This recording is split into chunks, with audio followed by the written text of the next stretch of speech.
오늘 본문은 하갈이라는 여성이 하나님을 만나는 장면입니다.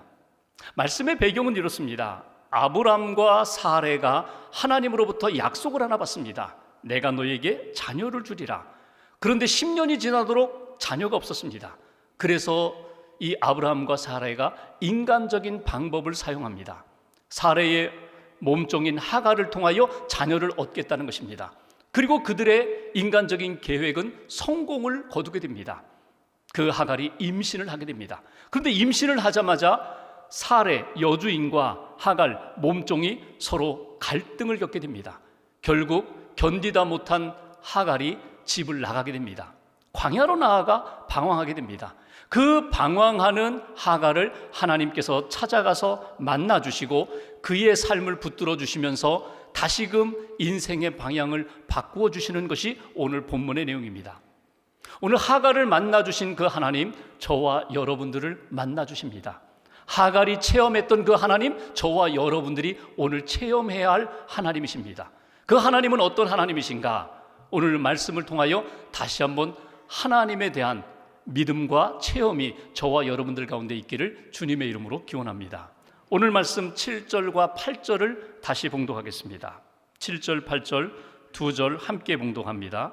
여호와의 사자가 광야의 샘물 곁 곧 술길 샘 곁에서 그를 만나 이르되 사레의 여종 하갈아 네가 어디서 왔으며 어디로 가느냐. 그가 이르되 나는 내 여주인 사레를 피하여 도망하나이다. 아멘. 여기 7절 보시면 여호와의 사자라고 표현되어 있습니다. 히브리어로 말라크라고 표현되어 있는 이 사자라는 표현은 천사라고도 번역할 수 있고 하나님이 우리와 같은 사람으로 나타나셔서 하나님의 사람을 만나주시는 존재, 그래서 사자라고 그렇게 번역을 했습니다. 하나님은 영이신 하나님이십니다.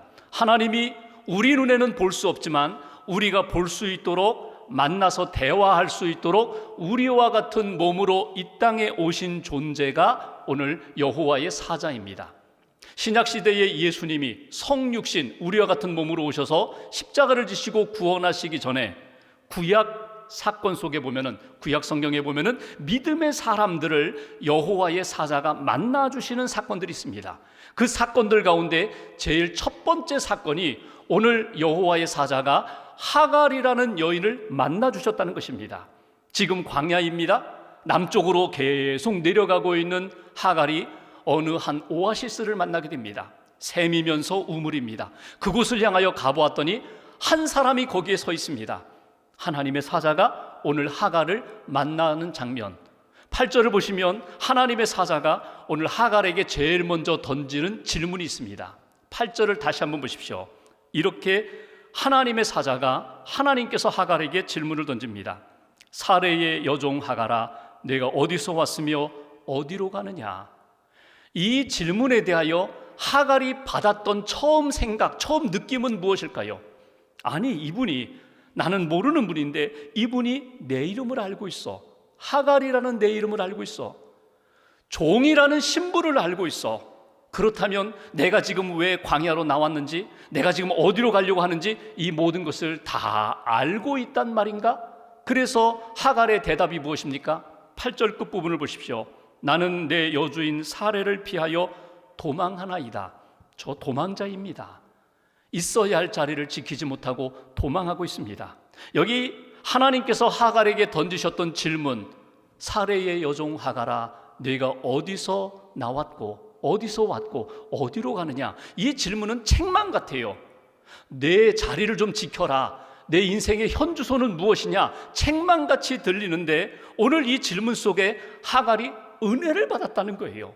그 은혜는 무엇입니까? 내가 어디서 왔으며 어디로 가느냐. 이 질문, 앞서 사레의 여종 하갈아, 그 하나님의 말씀 속에 은혜를 받아요. 이분이 나를 다 알고 있구나. 그래서 이 질문을 하갈은 어떻게 이해했는가 하면, 너 참 힘든 인생을 살고 있구나. 고단한 인생을 살고 있구나.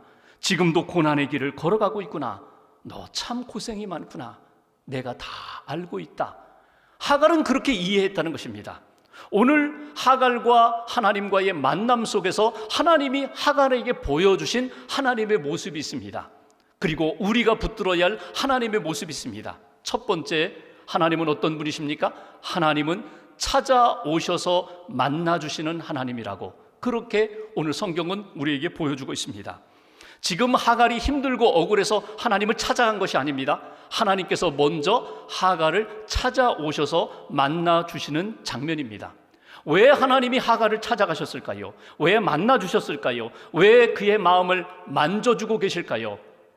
그도 하나님의 피조물이기 때문에, 비록 몸종이지만 그도 하나님이 사랑해야 할 피조물이기 때문에, 하나님이 만드신 존재이기 때문에, 하나님이 지으신 인생이기 때문에, 또 하나 그가 아브라함과 연결되어 있기 때문에, 믿음의 사람 아브라함을 기억하시고 복 주시는 하나님께서 그 아브라함과 연결되어 있는 인생이기 때문에, 그의 복 중에는 아브라함의 씨가 임신되어 있기 때문에 하나님께서 오늘 하갈에게 다가오셔서 하갈에게 말씀하시는 장면입니다.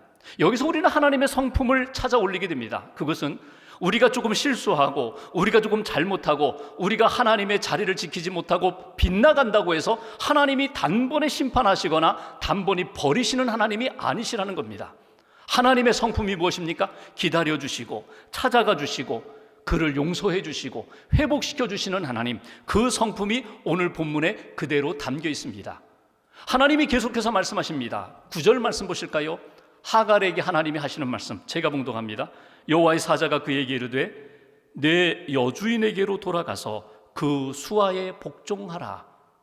오늘 하갈이 가장 듣고 싶지 않은 이야기를 하나님의 사자가 하고 있습니다. 돌아가라는 거예요. 현실적으로 너무나 힘들어서 견디다 못해 지금 집을 나왔는데 돌아가라는 거예요. 집으로 돌아가라는 거예요.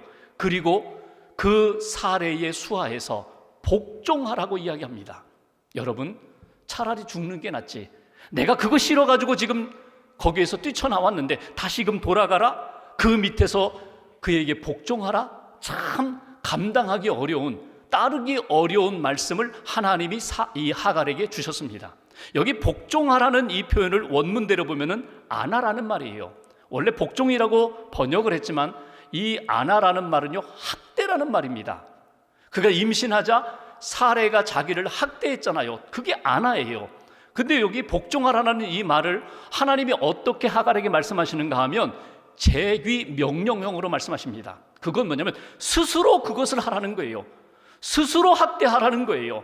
내가 사례의 명령을 따라서 사례의 그 수하에서 억지로 복종하는 인생이 아니라 내가 스스로 집으로 돌아가서 시키지 않아도 너 스스로 낮아져서 내가 스스로 감당하면서 내가 스스로 겸손히 그 일들을 감당해라.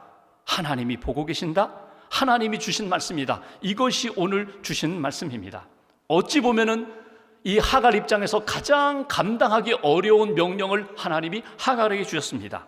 자신을 낮추라, 자신을 훈련하라, 자신을 스스로 학대하라, 너 자신을 부인하라. 이것이 내가 살 길이라고 하나님이 말씀하십니다. 하나님이 왜 이 말씀을 하셨을까요? 우리가 인간적으로 이렇게 하갈을 위하신다면, 그래, 내 친정 애굽으로 가라. 아니면 애굽에 가는 것이 부담스럽다면 새로운 도시로 가서 정착해라. 뭐 이렇게 하실 수도 있는데 하나님이 왜 다시금 돌아가라고, 그 어두운 현실, 힘든 현실로 돌아가라고, 그 수하에 복종하라고 왜 그 말씀을 하셨을까? 이것이 하나님이 하갈을 살리는 길이고 하나님이 가지고 계신 계획 속에 하나님의 뜻이 이루어지는 길이기 때문에 오늘 하갈에게 그 말씀을 하십니다. 하갈은 몸종입니다. 노예입니다. 노예는 주인이 풀어주지 않는 한 그는 평생 노예입니다. 도망자입니다. 자녀를 낳아도 노예의 아들이 되고 도망자의 아들이 되어 신분을 바꿀 수가 없어요. 하나님이 은혜를 베푸셔서 하나님의 때에 자유를 주지 않는 한 그는 바꿀 수가 없어요. 하나님이 하시는 말씀이 뭡니까? 돌아가는 것이 길이야. 돌아가는 것이 본질이야. 그리고 그 수하에서 내가 낮아지고 겸손히 감당하는 것, 어둡고 어려운 현실이지만 내가 감당하는 것, 그것이 하나님이 가지고 계신 마음이라고 오늘 현실을 따라 살아가는 인생이 아니라, 내가 판단하고 내가 선택하는 인생이 아니라 하나님이 찾아오실 때에 하나님을 만나고 그 말씀을 붙잡는 것, 이것이 본질이고 이것이 내가 살 길이라고 오늘 하갈에게 말씀하시고 저와 여러분들에게 말씀하십니다. 오늘도 하갈을 찾아가셨던, 만나주셨던 하나님이 저와 여러분들을 찾아오시고 만나주십니다. 그 하나님을 만나는 은혜가 있기를 주님의 이름으로 기원합니다. 두 번째로 11절 말씀 보십시오. 하갈이 만난 하나님, 하갈을 위로하시고 다시금 회복시켜 주신 그 하나님은 어떤 하나님이십니까? 11절 말씀 함께 봉독합니다. 여호와의 사자가 또 그에게 이르되 내가 임신하였은즉 아들을 낳으리니 그 이름을 이스마엘이라 하라. 이는 여호와께서 내 고통을 들으셨음이니라. 아멘. 하나님의 사자가 오늘 하갈에게 이런 이야기를 합니다. 내 복중에 있는 아이 아들이다. 아들을 낳으리니 이름을 이스마엘이라 하라. 이스마엘의 뜻이 뭐예요? 하나님의 들으심. 하나님이 들으셨다는 거예요. 하나님이 지금도 듣고 계신다는 거예요. 여러분, 이 이야기를 들으면서 하갈이 얼마나 감격했을까요? 얼마나 감사했을까요? 하나님이 이름을 지어주시는 거예요. 그리고 그 이름 속에 이스마엘이라는 의미를 담겨주셨습니다. 이름을 지어준다는 것은 무엇입니까? 여러분, 자녀를 낳으면 부모가 이름을 짓죠. 또는 할아버지 할머니들이 이름을 지어주잖아요. 사랑하기 때문에.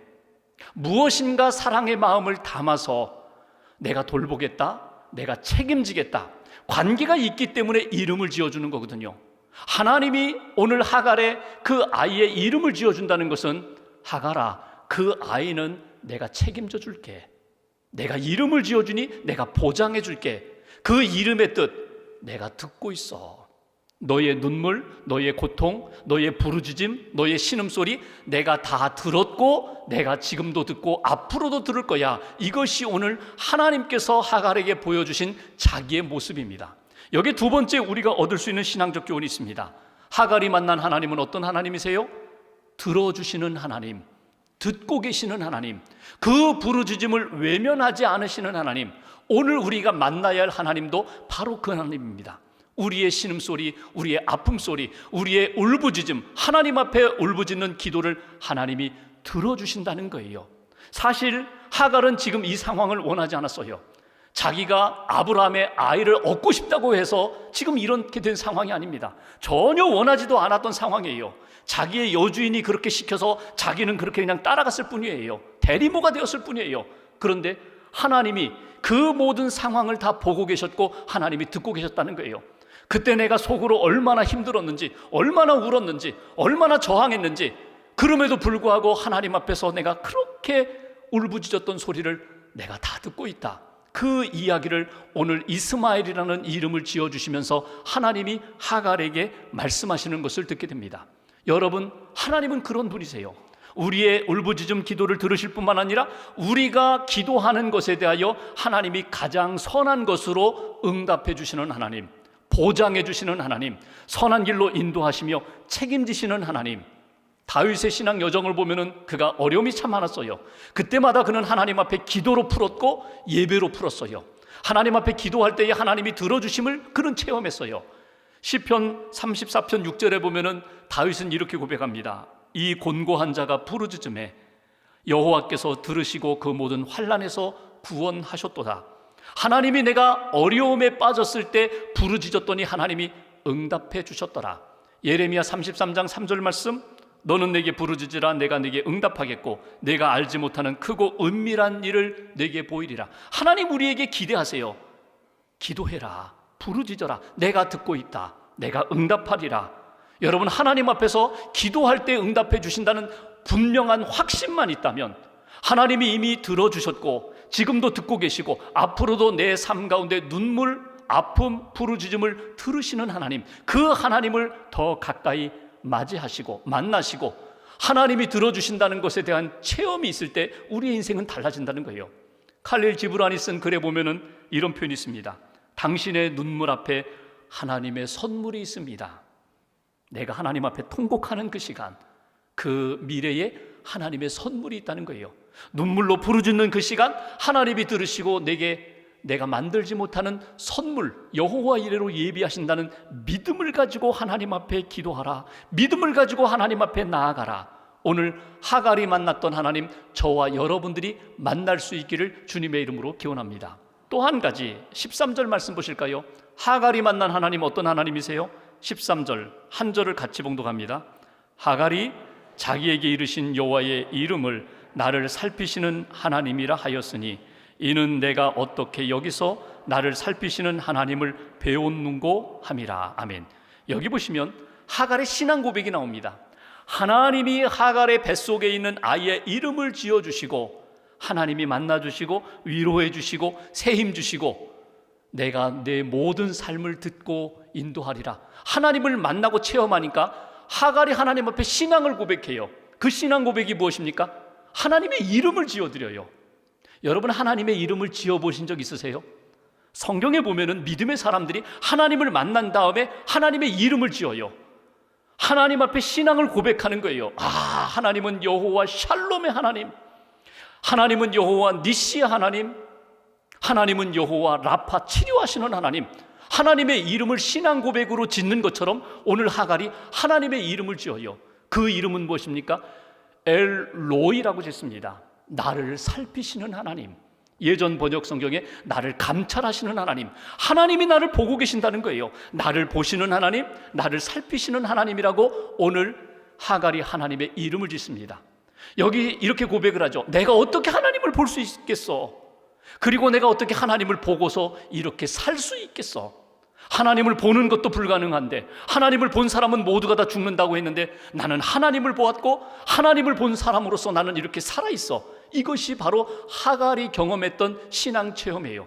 그리고 하나님은 나를 살피시는 하나님. 조금 더 이거를 적극적으로 해석을 하면 이렇게 볼 수 있어요. 하나님이 나를 살펴보십니다. 나를 보고 계십니다. 거꾸로 이야기하면 하나님이 나에게 보여주셨습니다. 하나님이 나에게 보여주셨기 때문에 내가 하나님을 볼 수 있었고 하나님의 은혜를 받을 수 있었습니다. 여기에서 하갈이 만났던 하나님, 세 번째로 살펴주시는 하나님, 나를 살펴주시는 하나님을 하갈이 만났고, 저와 여러분들이 만나고 고백해야 할 하나님, 나를 살펴주시는 하나님, 돌보시는 하나님입니다. 이렇게 하나님 앞에 믿음으로 고백하며 하나님의 이름을 지은 다음에 그 다음 절 한번 보실까요? 14절 앞부분 제가 봉독합니다. 이러므로 그 샘을, 하갈이 하나님을 만난 그 장소, 샘 우물을 부엘라 헤로이라 불렀다. 부엘라 헤로이가 무엇입니까? 하나님은 살피시는 하나님이시면서 살아계시는 하나님, 그의 우물이라는 거예요. 지금 내가 만난 하나님의 그 체험 현장이 하나님은 살아계시고 하나님은 나를 살피시고 나를 붙들어 주시는 하나님에 대한 믿음의 고백으로 나아가는 오늘 하갈의 모습을 보게 됩니다. 이처럼 하나님 앞에서 오늘 하갈은 자기를 찾아오시고 만나주시고 기도에 응답해 주시고 들어주시고 말씀해 주시고 살피시는 하나님을 체험한 하갈의 인생은 어떻게 바뀌었을까요? 15절 말씀 보십시오. 하나님을 만난 다음에 하갈의 인생, 15절 한 절을 같이 봉독합니다. 하갈이 아브라함의 아들을 낳음에 아브라함이 하갈이 낳은 그 아들을 이름하여 이스마엘이라 하였더라. 아멘. 여기 15절 한 절 가운데 하나님을 만나고 말씀을 듣고 하나님의 말씀에 응답하며 순종한 하갈의 모습이 나와요. 집으로 돌아가라. 그 수하에 복종하라. 그대로 순종합니다. 그리고 아들을 낳습니다. 그 아들 이름 하나님의 말씀대로 이스마엘이라고 지었어요. 근데 15절 말씀 보십시오. 누가 이름을 지었다고요? 하갈이 이름을 지은 것 아닙니다. 누가? 아브라함이 이름을 지었다는 거예요. 그 얘기 뭡니까? 자기가 광야에서 하나님을 만난 모든 신앙의 체험을 아브라함에게 다 털어놓았다는 거예요.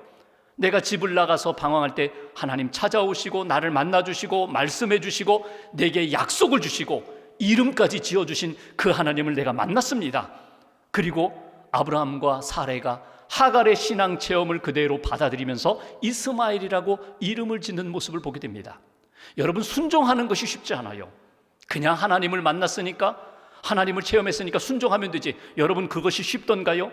믿음으로 말씀대로 사는 것이 쉽던가요? 쉽지 않아요. 순종하기 쉽지 않아요. 근데 오늘 하갈이 이렇게 순종할 수 있었던 힘과 비결은 어디에 있었을까요?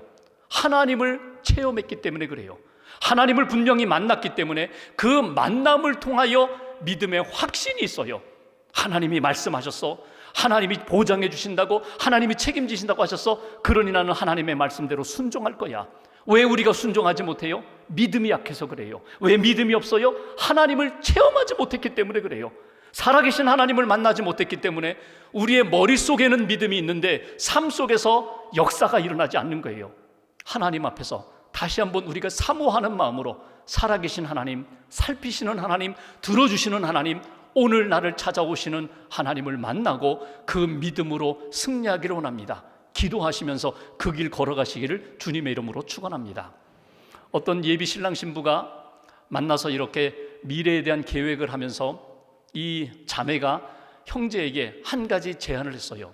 우리가 결혼하고 이렇게 살았으면 좋겠다고.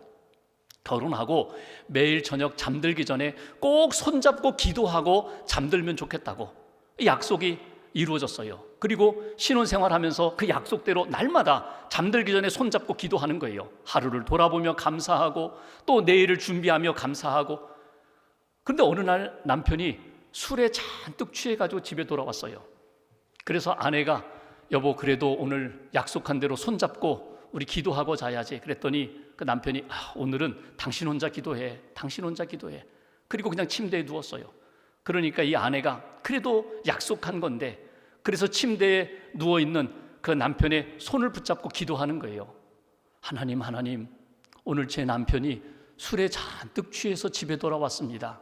무슨 속상한 일이 있는지 무슨 회식이 있었는지 모르지만 하나님 내 남편 붙들어 주세요. 불쌍히 여겨주세요. 긍휼히 여겨주세요. 잘못한 것 있으면 용서해 주세요. 그 남편을 붙잡고 막 기도하는데 갑자기 누워있던 남편이 눈을 뜨고 벌떡 일어나더니 아내 귀에 대고 이렇게 속삭였다는 거예요. 여보 하나님한테 나 술 취했다고 하지 말고 그냥 아프다고 해줘. 여러분 하나님이 다 듣고 계세요. 속삭이는 것까지 듣고 계세요. 아니 하나님이 이미 다 보셨어요. 다 보고 계세요. 하나님이 다 알고 계세요. 내가 얼마나 힘든지, 내가 얼마나 아픈지, 내가 길이 보이지 않아서 얼마나 방황하고 있는지 이미 다 보고 계시고 이미 듣고 계세요. 그리고 지금 내 문 앞에 와서 계속 노크하고 계세요. 내가 들어가기를 원한다. 내 심령 속에 들어가기를 원한다. 내가 너를 붙들기를 원한다. 내가 너와 함께한다. 잊어버리지 마. 내가 너를 붙들고 내가 너와 함께 할 거야. 하갈이 하나님을 만났습니다. 하나님을 만나면서 그의 인생이 바뀌어요. 그의 상처가 치유함 받아요. 하갈이 분노와 원망했던 그 시간과 삶이 오히려 그 마음 가운데 평안이 넘치는 삶으로 바뀌어요. 무너진 심령, 어두웠던 마음 가운데 밝은 빛이 들어오기 시작해요. 여러분 하갈뿐이겠습니까? 오늘 저와 여러분들도 마찬가지입니다. 마태복음 10장에 보면은 예수님께서 하나님이 보살피시는, 우리를 살피시는 하나님에 대하여 설명하시는 장면이 나옵니다. 그 29절에 보면은 예수님이 이런 비유로 말씀하세요. 저 참새를 보아라. 저 참새 2마리가 한 아사리온에 팔리지 않느냐. 그런데 너희 아버지께서 허락하지 않으시면 그 한 마리도 땅에 떨어지지 않는다. 하물며 너희 머리털까지도 다 세시는 하나님이 지금 너희들을 보고 계신다. 머리털까지도 세시는 하나님이 너희들을 보살피고 계신다. 그리고 31절에 예수님이 이렇게 말씀하십니다. 그러므로 두려워하지 말라. 너희는 많은 참새보다 귀하니라. 두려워하지 말라. 하나님이 너희를 보살피고 계신다. 하나님이 너희의 부르짖음 듣고 계신다. 하나님이 너희에게 달려오고 계신다. 그러니 하나님 앞에서 믿음으로 살아가라고 예수님이 그렇게 말씀해 주셨습니다. 말씀을 마무리하면서 하나님의 눈과 마음은 우리의 삶에서 결코 떠나지 않습니다. 우리가 힘들고 지칠 때 반드시 주님은 찾아오셔서 만나 주십니다. 말씀해 주십니다. 우리의 부르짖음을 들으시고 하나님이 가장 원하시는 곳으로 우리를 인도해 가십니다. 하나님 그 보살피심 가운데 오늘 하갈이 그랬죠. 부엘라 헤로이, 지금 내가 있는 이 삶의 터전이, 지금 내가 살고 있는 이 터전이 하나님이 살아계시고 하나님이 보살피시는 현장입니다. 이런 고백이 여러분 한 주간 동안 여러분의 삶의 터전 가운데 확인되고 간증으로 나타나는 그런 역사가 있기를 주님의 이름으로 축원합니다.